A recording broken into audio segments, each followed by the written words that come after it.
Hi, I'm Dr. Mike McInnes. I'm one of the chief educators at Doctors in Training, and I want to welcome you to Solid Anatomy Introduction Part 3. In this video, we'll be covering the different types of muscles and their features. Now, I'll be back later for some clinical correlations and for the end-of-session quiz, but for now, I'm going to turn things over to our primary lecturer, Dr. John Phelan.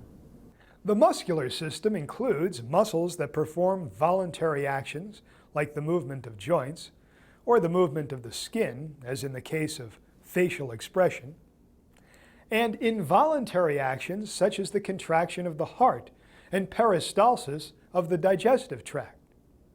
All muscle cells, or myofibers, are able to contract due to the interaction between actin and myosin filaments that are found within myofibers. These myofilaments slide against each other, causing individual myofibers to shorten, which results in contraction of the entire muscle that the myofibers compose. There are three types of muscles: smooth, cardiac, and skeletal. Smooth muscle is named according to its lack of microscopic striations. That is, it appears smooth when viewed microscopically.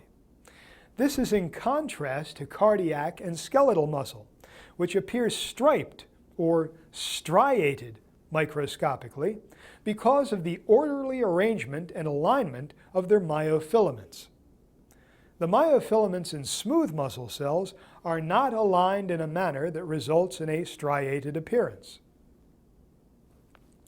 Smooth muscle is found in the walls of blood vessels, the digestive tract, ducts, and organs of the urinary and reproductive systems. It is also associated with hair follicles, excretory glands, and makes up the muscles that act on the lens of the eyeball and that control the diameter of the pupil. When smooth muscle contracts, it may narrow arteries to decrease blood flow to certain structures. It may cause the walls of tubular organs to move across the contents of their lumen, as in the peristalsis of the gastrointestinal tract, or it may cause excretion of the contents of a hollow organ, such as in the bladder during micturition. Smooth muscle is under the control of the autonomic or involuntary nervous system.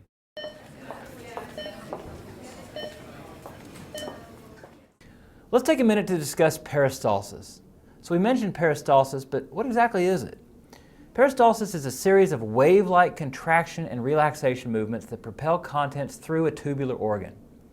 We see peristalsis both in the gastrointestinal system, moving food contents through the GI tract, and also in the genitourinary system, moving urine along the tract. So peristalsis is an involuntary action and is controlled by smooth muscle.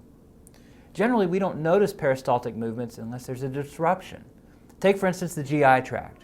There's a condition called achalasia that disrupts peristalsis in the lower esophagus. Achalasia is Greek for does not relax. So when you have failure of the lower esophageal sphincter to relax, we call that achalasia. Since peristalsis requires both relaxation and contraction of smooth muscle to propel food, the constantly contracted lower esophagus keeps food and liquid from passing into the stomach. Now, we're not sure what really causes achalasia, but patients will complain of difficulty with swallowing or a sense of food and liquid getting stuck in their chest. Now, if you suspect the diagnosis, you can have the patient undergo what we call a barium swallow. After the patient swallows the barium, you're able to observe the outline of the GI tract on X-ray. The X-ray will reveal a contracted lower esophagus with a classic bird's beak appearance. The contraction causes a narrowing of the esophagus down to the tense area. You can also do an endoscopy where you stick a flexible scope with a camera down the patient's esophagus to visualize the defect. Now, all of our medical and surgical treatment options for achalasia are attempts to get the lower esophagus to relax. Surgical treatments include dilating the esophagus, or you can do a myotomy, which is cutting the muscle fibers of the lower esophagus. We discussed earlier how peristalsis is also seen in the genitourinary system. So peristalsis moves urine from the renal pelvis up in the kidney into the ureter and then into the bladder. Now, if a renal stone or kidney stone gets lodged in the ureter, those rhythmic wave-like motions of the ureter trying to move the stone along can be quite painful as the ureter contracts on the stone. Now let's move from smooth muscle to cardiac muscle. Cardiac myofibers make up the muscles of the heart walls. Microscopically, they appear striated, and here's why.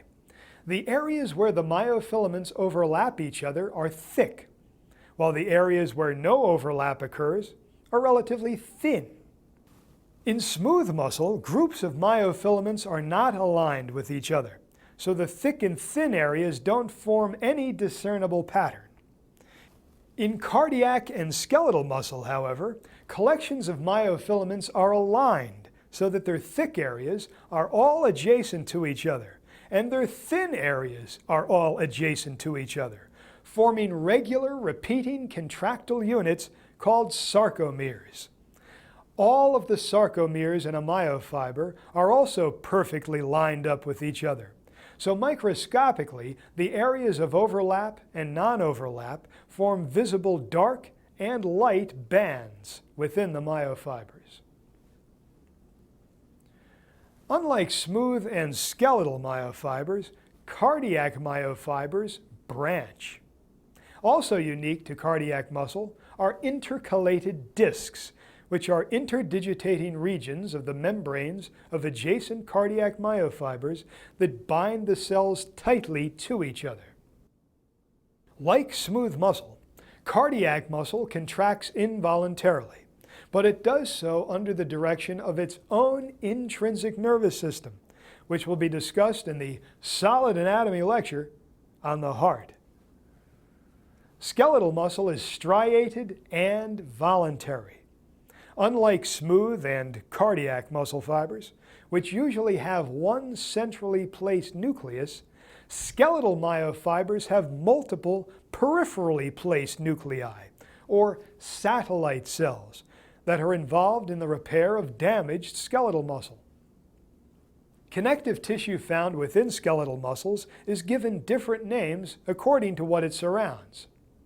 Endomysium surrounds individual myofibers. Perimysium divides muscles into bundles of myofibers called fascicles. And the epimysium surrounds the entire muscle and is in contact with the overlying deep fascia. Skeletal muscles connect to bone or other structures, the eyeball for instance, via tendons, which consist of interwoven bundles of collagen fibers. Skeletal muscles may be divided into 5 main categories according to shape and architecture.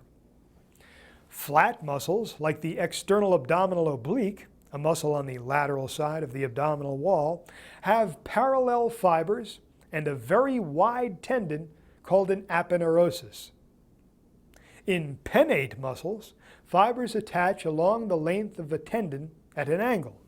When they contract, they don't move the tendon as far as the parallel fibers of a flat muscle, but more fibers can fit in a pennate muscle than in a flat muscle. So pennate muscles produce more force. A muscle is unipennate if all of the fibers are on one side of the tendon, bipennate if fibers are on both sides of the tendon, and multipennate if the tendon branches within a pennate muscle, as in the deltoid muscle of the shoulder. Fusiform muscles have thick centers and tapered ends. Quadrate muscles have 4 sides and the word quadratus in their name, and circular or sphincteric muscles surround and control the diameter of orifices, like the orbicularis oris that surrounds the mouth.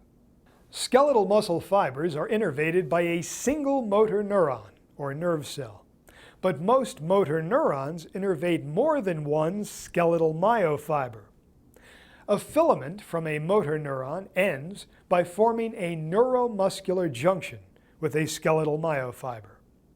When an electrical impulse reaches the neuronal filament, it releases a neurotransmitter, acetylcholine, that crosses the neuromuscular junction and binds to receptors on the sarcolemma, or plasma membrane of the myofiber.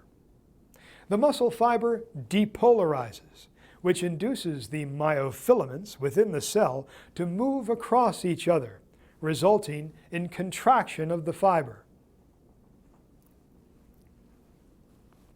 The functional unit of a skeletal muscle is the motor unit, which consists of a single motor neuron and all of the skeletal myofibers it innervates. Generally speaking, muscles involved in very fine, delicate, and rapid movements, such as the muscles acting on the eyeball, have very small motor units. That is, very few skeletal myofibers are innervated by each motor nerve. Muscles responsible for more powerful movements, causing sudden, broad changes in body position, tend to have considerably larger motor units. 3 types of skeletal muscle contractions can be considered: reflexive contraction, tonic contraction, and phasic contraction. While skeletal muscle may be voluntarily contracted, it is voluntary reflexive contraction. For instance,